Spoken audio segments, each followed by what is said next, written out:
Hello and welcome back to Burgundy Banter. My name is Juanners. And my name is Mitch.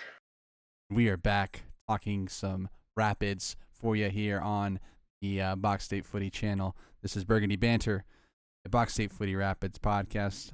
I'll throw it over to Mitch, man. It's been a minute since you've been on the pod here, but a lot has happened, obviously. Since then, Georgi Mihailovic is, gone. And we are officially 2 wins post the Mihailovic era. A match that we'll look into first is this one against Atlanta United at home. The Rapids played in their 3-4-3, if you want to call it that. I certainly see it as a 3-4-3 or a 3-4-2-1, however you want to line them up. But another week with the lineup, another W against a team that, by all accounts, the Rapids should have beaten at home, and I'm very glad that we got the good ending, because I was kind of, it would be very Rapids for the team to lose here, but everything is pointing up in the right direction for the Rapids. Mitch, tell us, what did you make of that match? Well, I was there, so that was very fun to be able to witness a Rapids win. I think the biggest thing to talk about is the system. You mentioned that that we played a 3-4-3. We've done it the last 2 matches since selling Jordy. And something that we talked about last time I was on the pod was the kind of logjam that we have in midfield, or I guess had. With Jordy being needing to be in the team, and his best work comes as a number 10. So the fact that we were able to for the last few matches switch to just the pivot of Larraz and Bassett, and kind of rely on a lot of our creation coming from wide areas and from more on the break, I think fit everyone else on the team. I think it allowed for a little bit more defensive stability with the 3 backs, and also just I think it fit everyone in the system really well. I love Larraz and Bassett in a pivot. It's so good, and I think it was kind of a little bit of an addition by subtraction, a little bit. I'm obviously not gonna be talking shit about Jordy's talent. We of course know how good Jordy Mihailovic was for the Rapids, and how big of just a talent loss it is to lose him. But I think system-wise, not having a out-and-out number 10 really helped the Rapids, and more of a heavy burden on Rafa Navarro, no problem, because he was someone that was absolutely willing to take on that burden and has looked really, really good. And then, not to mention the last 2 games, another player that's taken on a lot of attacking burden and looked really good is our boy, Darren motherfucking Yappy. Bro, it is so good to see Darren Yappy taking a huge leap forward, right? One thing I wanted to go back on, it's the classic, notion of not just the badge over the player, but I mean, in a game like soccer, you're only as good as your weakest link. And despite the Rapids having honestly, the according to all the metrics, the second best attacking midfielder in the league, by way of American soccer analysis. I don't know if that's the case anymore, because he's kind of playing as a left winger for Toronto now, but I kind of always said Georgie succeeding on the Rapids is more so just through his sheer talent, and less so because he was a fit of the Armis ball. Now you 100%. get rid of Georgie, and Armis ball is, as we see it now, it's this 3-4-3 that has not only Navajo. I mean, it really is on the linchpin of Navajo, right? Of him just doing so much work, coming back from his advanced spot. It's not like it's not like anyone else is going to feed him the ball that Georgie was feeding him, right? Yeah. But I think, I've always said Navajo is a really great pressing forward, and if you're going to play in a pressing system, it may as well be out of a 3-4-3, right? So I think overall, the talent loss is undeniable with Georgie, but again, like you said, the system, the actual the actual team itself feels a bit. Look, I mean, already 6 points better, right? And Yeah. one thing I wanted to note as well is it looks like Sam Vines wasn't as going much forward. How did you see Vines in this one? Because I by everything I'm seeing, they have him as a center back, but I don't know if that's how he actually played, more like a really left-sided center back. But did you Because see him like it was getting up and down the field as much? it was Cobb, Maxu, Vines were like the listed center backs, correct? Yes. Yeah, I think that's accurate. I think there was times where the biggest exposure that I've gotten to this system of a 3-4-3 was when Arsenal used it back like in early days of Arteta taking over. And in those days, Kieran Tierney was playing as the left-sided center back, and was Kieran Tierney as the left-sided center back, Bukayo Saka as the left wing back, and Pierre-Emerick Aubameyang on the left wing. And so it created this like major overload on the left side because it would be like two guys overlapping at once. So like having someone like Vines back there kind of allows for us to be able to like push higher up when we need to get a major numerical advantage, but then also for him, us to feel comfortable of him sitting back. I think any player sitting in a back three is often going to look good. I don't I brought up that Arsenal team to bring up that Arsenal team even more. The best Chakra Mustafi ever looked in his time at Arsenal was when he was playing in a three back, because I think it's really forgiving for players in that back three. I think it's able to cover player deficiencies a lot better defensively, because you have so much cover, as opposed to if you fuck up, there's only one guy who can help you out. So that's why I think it's just a little bit more of a reserved system, but I think can work really well if you're the Rapids and you want to win the ball higher up the pitch. When you have two engines like Larraz and Bassett, I think you can afford to press another man forward, and it allows for us to win the ball in dangerous positions. Yeah, and I mean, I like that you mentioned the defense, right? Because, the clean sheet is one thing, right? I'm kind of upset the team didn't get the clean sheet, but by and large, defensively, the team, I mean, they got scored on from way outside the box, right? By like a wonder strike, and like, if you're gonna force teams to kind of score goals on you, that's the kind of goal. Like this XG on the goal 0.03, right? So that tracks. So, and it wasn't like the Rapids were like at the mercy of Atlanta, right? So outside of just conceding that one, and that's one that you could, very easily forgive for conceding, right? Because wonder strike. Outside of that, though, like the one thing I always criticized more than anything else was just how porous the defense has been. And I have been crying out for Armas to fix the defense, right? So the clean sheet kind of shows that on the stat board, kind of like a striker scoring a goal. It's like we talk about Rafa Navajo, his work off the ball heavily, right? But that doesn't help if he doesn't score, right? Or that, I guess it doesn't help, but like people don't look at his off-ball work in the same way that people won't look at the defensive work from the Rapids here. They'll see the one goal conceded. But I thought the Rapids defense, like you said, it's like it helps a lot to have a three back, because now you have a little bit of support, some maybe a little bit more wiggle room to make a mistake, because you got plenty of people backing you up. And for a team that is as hardworking as the Rapids, like you really just have to hang in there long enough, and as the Rapids did, right? They held in, they limited Atlanta, and after a 1-1 first half, a penalty in the second, and then another goal by Rafa to really seal the deal on this one, it kind of shows like this is like really what I think what this shows is the Rapids' true identity. Because up until this point, it had felt like how do we make this team fit around Georgi Mihailovic? And now with no Georgi, it's like, all right, well, Chris Armas, it's time to get us into the playoffs, do your magic. And he's doing some magic, man. He's doing some magic.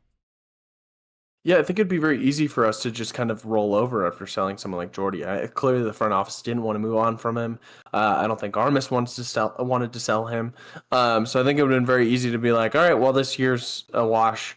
But the response that we've seen from this team has been so impressive, and I think if at least for me, brought a lot of belief back of like, I have never, I have, it's been a while since I was so low on the Rapids after we sold Jordy. And so to see obviously Atlanta's not very good, but get the win against Minnesota, I think was a big statement, right after that trade for the team to kind of come together and win that game. The fact that we beat Atlanta with their own youth center back in our starting lineup, is probably a little bit of an indictment on where they're at right now.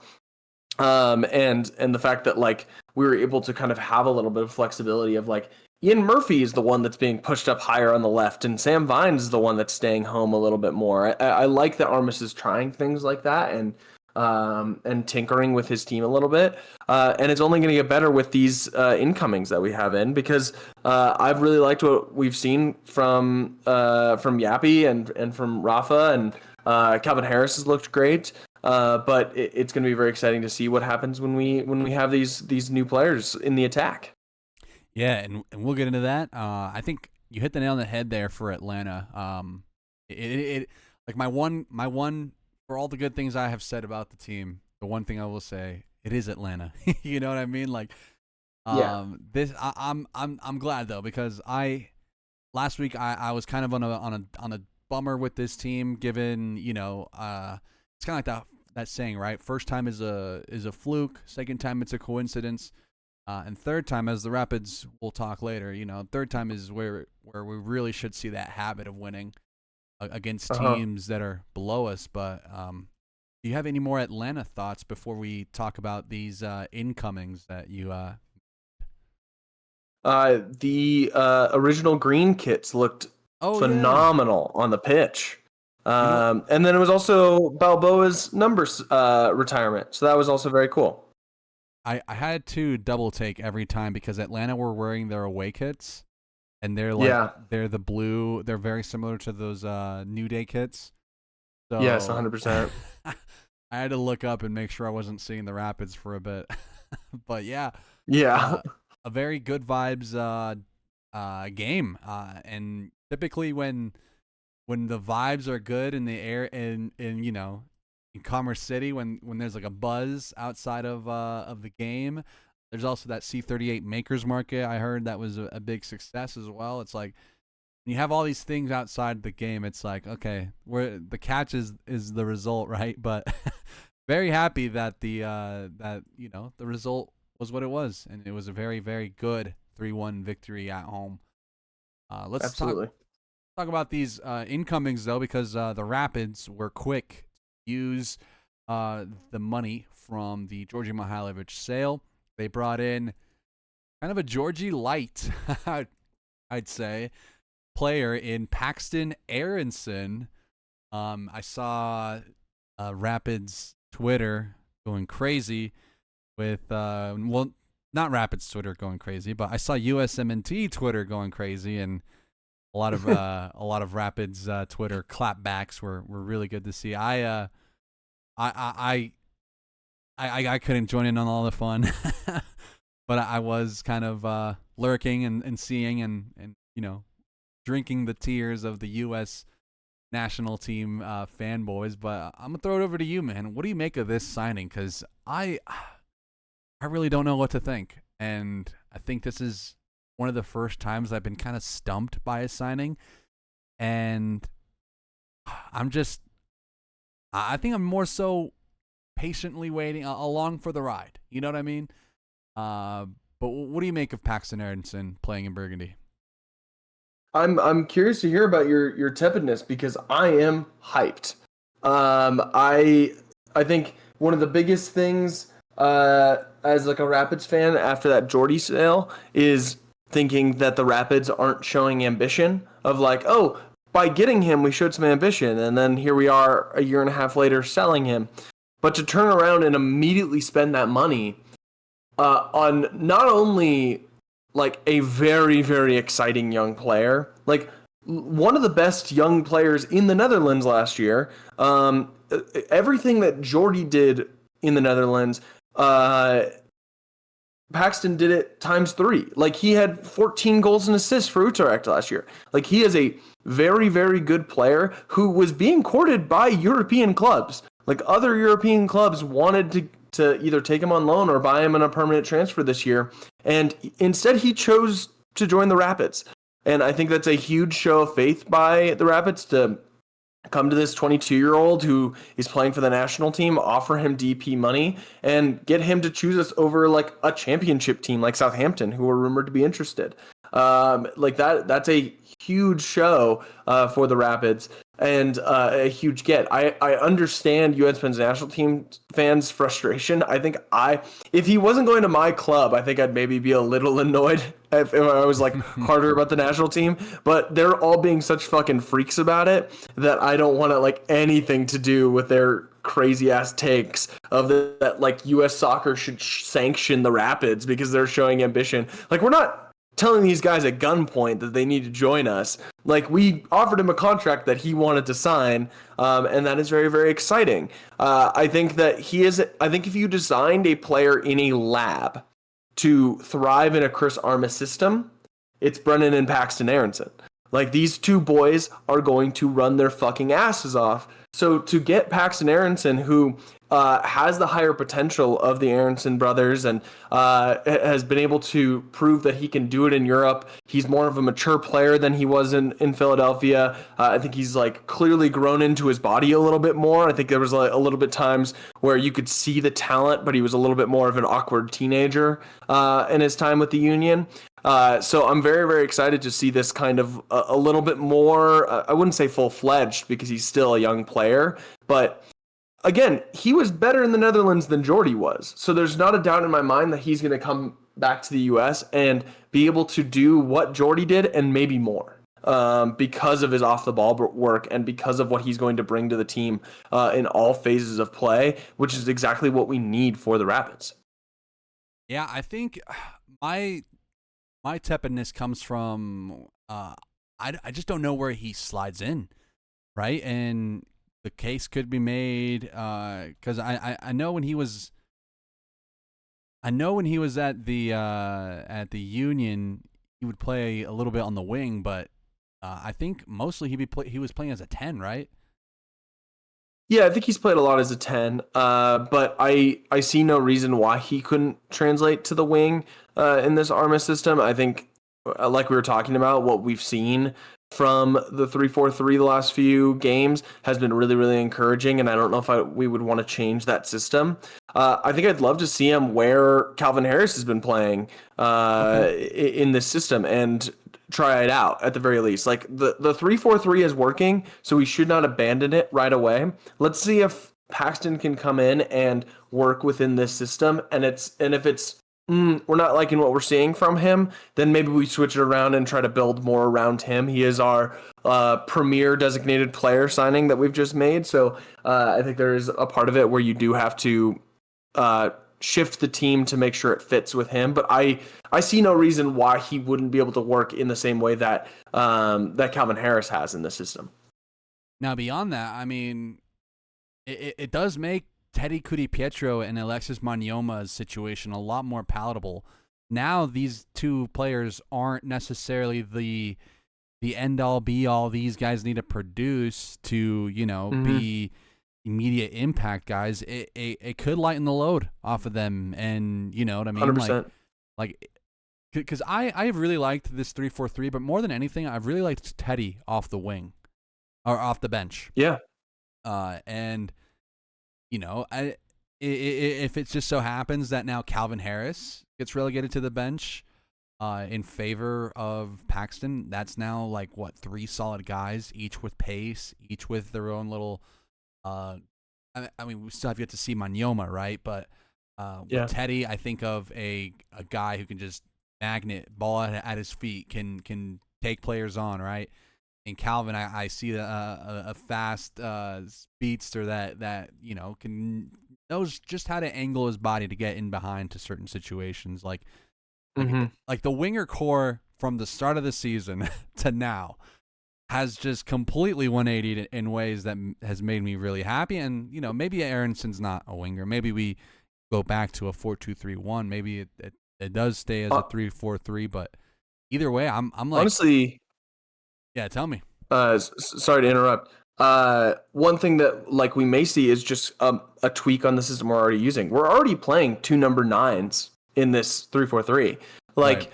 It's very easy to just you're already getting a lot of wide area attacks with these wingbacks in a 3-4-3. So by just having Paxton Aronson playing more of a 10 role in this same 3-back system with Yappy and Navarro in front of him, and then they can potentially spread out and take the space when they need to find like the channel runs. I think that would work really well. I don't think you need to change all that much for this system for Paxton to be able to thrive in it. Yeah, no, that's why I'm kind of tepid, because I mean, immediately, and not in the sense that I'm like not. I'm kind of more so interested to see how it'll play more than anything. Yeah, fair. You know what I mean?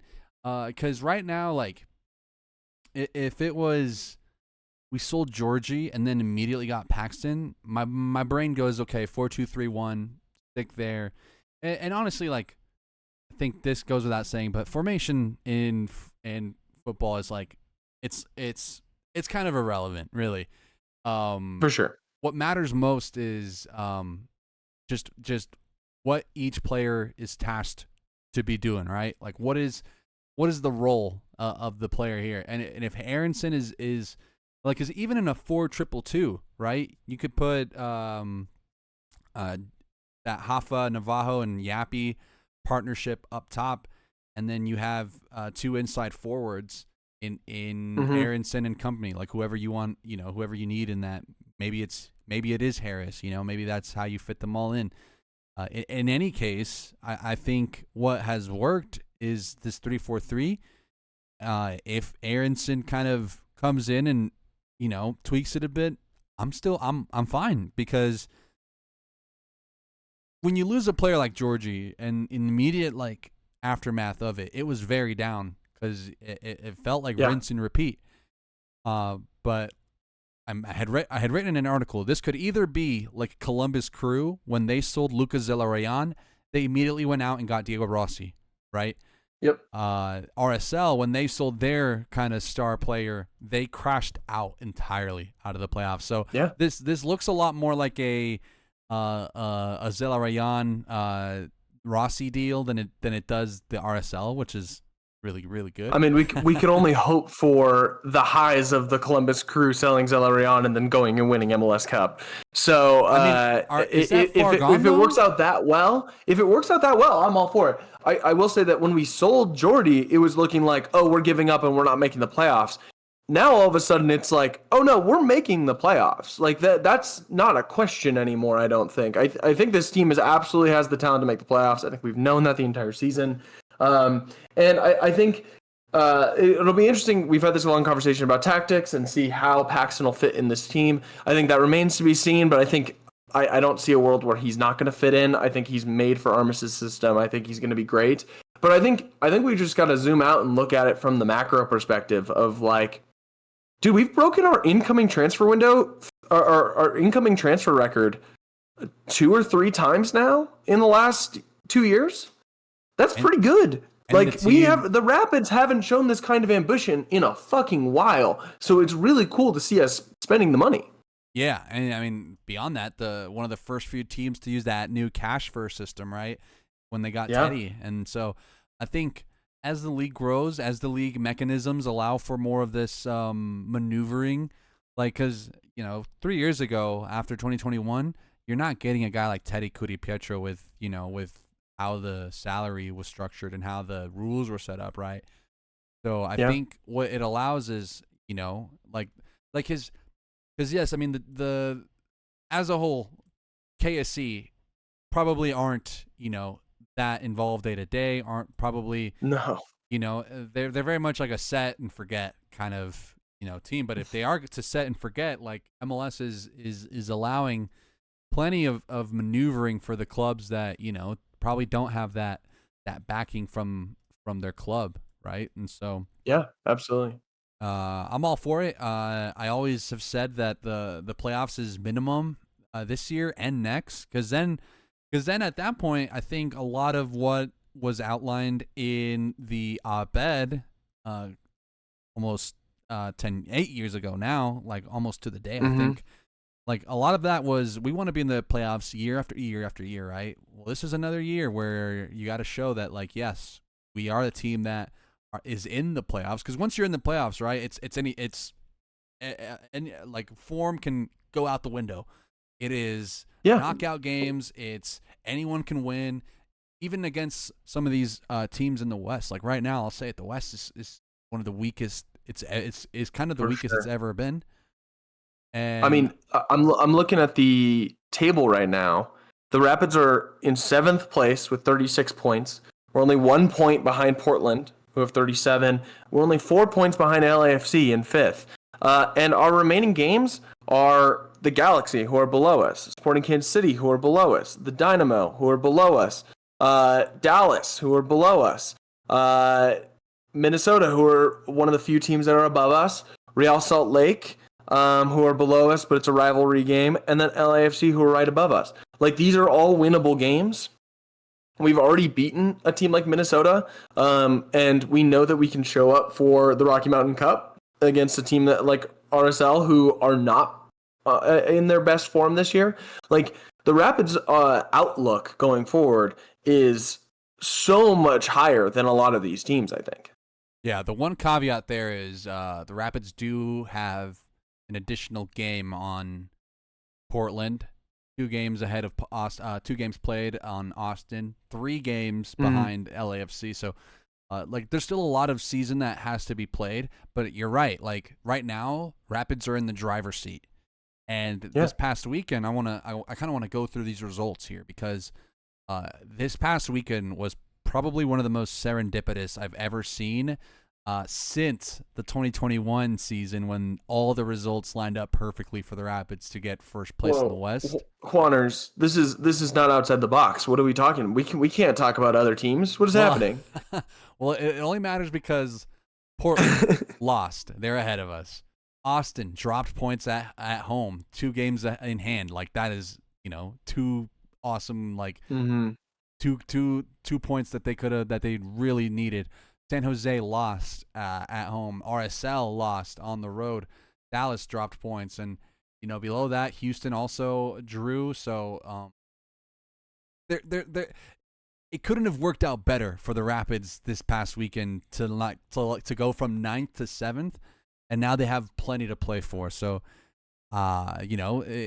it's just up to the team now to really rally and to really ride this kind of, like, because it's one thing to be in a good spot like the Rapids are right now. It's another thing to convert that into the business end of the season. 100%.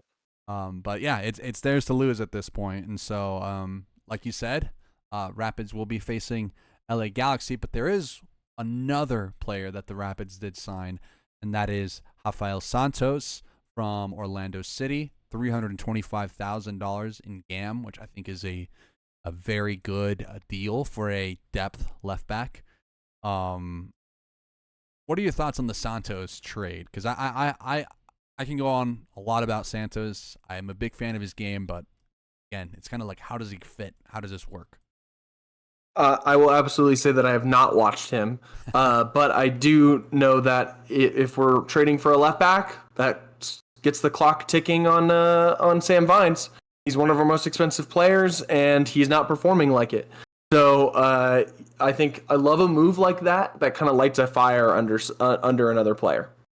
Yeah, I mean, there's a lot I could say about Rafa Santos. He is a player that was a starter for Orlando before getting dropped in favor of David Brecalo, who is a center back.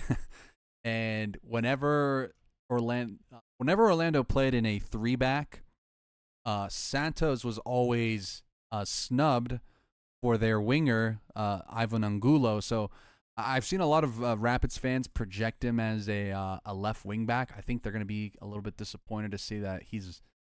I don't know if he's a better left wing back than Sam Vines, but like you said, it's like we need that fire, we need that competition because it helps to have depth, beyond just where you think Sam Vines could fit in. It's like Jackson Travis.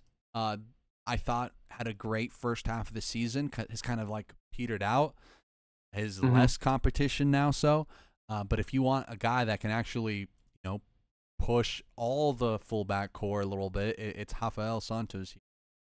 I kind of wish the team had gone out and gotten a right wing back though, because I like Cannon, but something tells me Rosenberry's not really lighting that fire on that right hand side, and overall, I haven't really projected Cannon as a wing back. I just don't think he has the tools. I mean, I've always said Cannon is better one-on-one defending space. So I kind of would want to see him as a center back, right? But beyond that, I'm kind of excited for Santos here. Any other thoughts on the fullback core in general, the defense? I know we got Rob Holding also, who is likely to play on Saturday. His visa cleared. Yeah, I one thing I love about this window is that I think we've created a lot of options for ourselves. Like we have a lot of different ways that we can set up. I think if we continue with the 3-back, I think it gives us some variety. If we want to move Reggie Cannon into one of those back 3 positions, and then push Sam Vines higher, or even play someone like Calvin Harris as like a wing back. Someone that can run for days and we know will like be able to kind of like have the work rate for it. Obviously you're losing, like it's the trade-off of losing a little bit of the defensive stability. You're playing in much more of a traditional 3-back than a 5-back. But I think we have a lot of options, and that's what I'm very excited about. Now let's turn our focus over to the weekend game. The Rapids will be playing LA Galaxy. Already played a game against the Galaxy at home. That was that 3-1 victory at home. I gotta double check here, but as many listeners may know, this is 2-0 against the Galaxy. This is one of the most historic seasons, for all the right reasons, for the LA Galaxy, who essentially their season's done. There is nothing here. They are kind of phoning it in for the season. They still have a Leagues Cup to kind of look towards. So LA Galaxy can go be Leagues Cup champions. That's fine. Or try whatever. But on the road, Rapids will be going to a team that could play spoiler, could turn up, could rotate. They just played midweek against. Dating me now. They played midweek in Leagues Cup. I want to say against Miami played Tigres, Toluca played Orlando Blood. Can't remember the last team, but they're through onto the semifinals there, and yeah, not much to say about the Galaxy. I usually can talk at length. I mean, even Atlanta, I talked at length last week, but man, just look at the Galaxy's table positioning. Take a picture because this won't be the case next year. Yeah. But yeah, on the road, I've always said the Rapids have been a much better road team than a home team this year. So in terms of, I guess that's not entirely true actually, as I'm seeing the record, but I've always felt the Rapids have had a decent shout on the road, even after collapses and even after, throwing away 3-goal leads. But what are you making of this one? What is your, are you expecting a win here? Are you kind of hoping for the win or would you be okay with the draw? I'm just hoping that Puig isn't back for this game. Is it rumored that he may be close to being back? I mean, this is the time that he would be back. It was projected to be August, but I mean, he's probably still some training away. I mean, I hope we don't face him. That'd be great.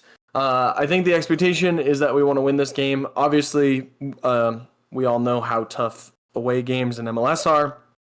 But I think the Rapids are looking good. The vibes are high. The system is working. We got potential upgrades coming in of like all these new signings, and I don't see a reason why the Rapids shouldn't win this game. Like obviously, we know that the Galaxy has talent when they're able to put it together, but they're the bottom team of the West. Let's go win this. Yeah, and beyond that, their center back situation is pretty rough.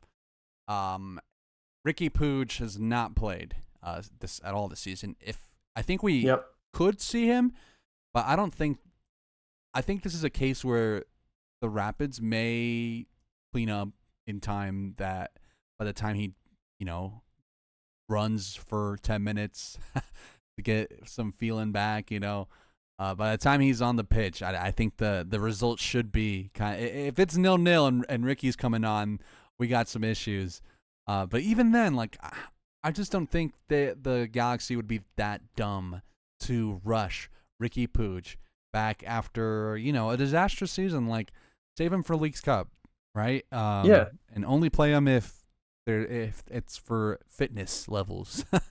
But God, I kind of want to say if Ricky does, oh my God, if Puig does, oh God, if he does play in some way, I need to see like a big welcome back tackle or something. Big Bobby Holding, here he comes. Yeah. Like I need to see a little bit of humbling, just so that he can kind of feel what the rest of his team has been going through this year. But any score predictions for this one? I'm gonna go 2-0 Rapids. Oh, playing the hits, yeah. Going back to the just playing the hits.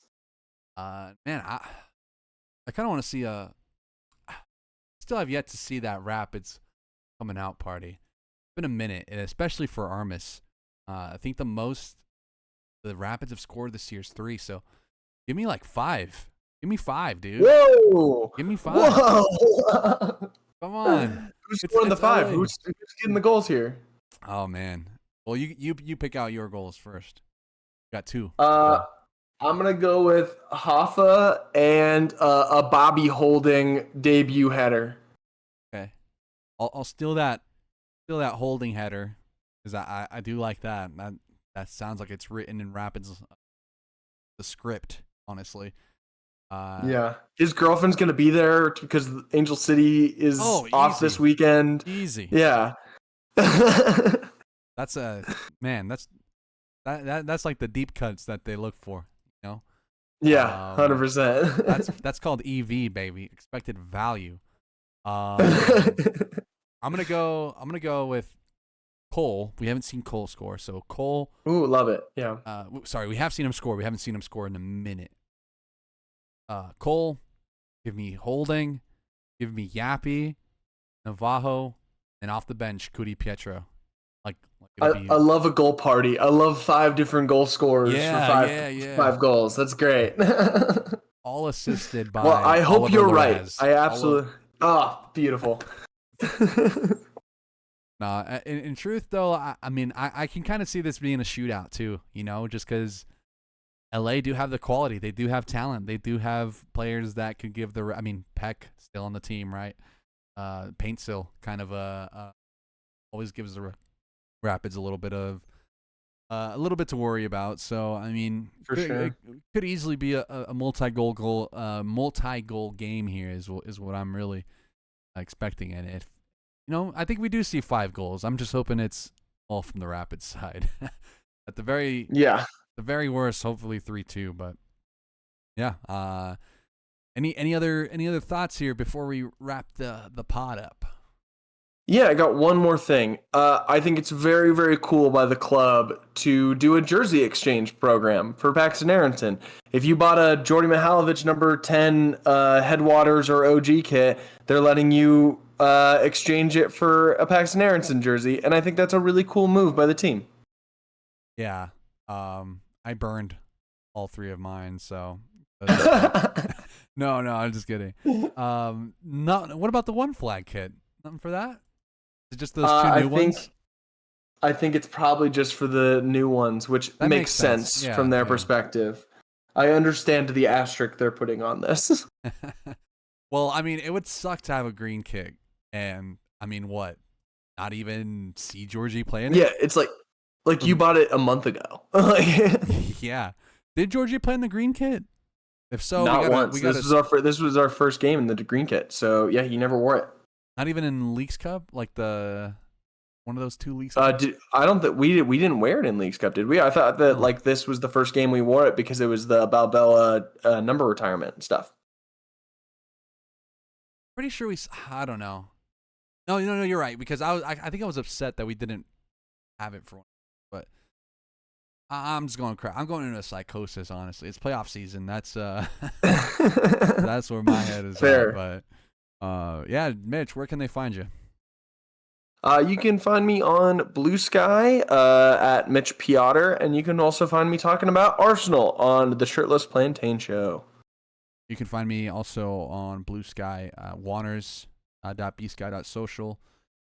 Beyond that, be sure to follow Box State Footy by going to boxstatefooty.com, and all the links to everything, to every platform, every our Substack, the Apple Podcast, the Spotify Podcast, YouTube, all the links are on boxstatefooty.com. Again, thank you guys for tuning in to Burgundy Banter, a Box State Footy Rapids podcast. And we'll see ya when we see ya. Bye-bye. Peace.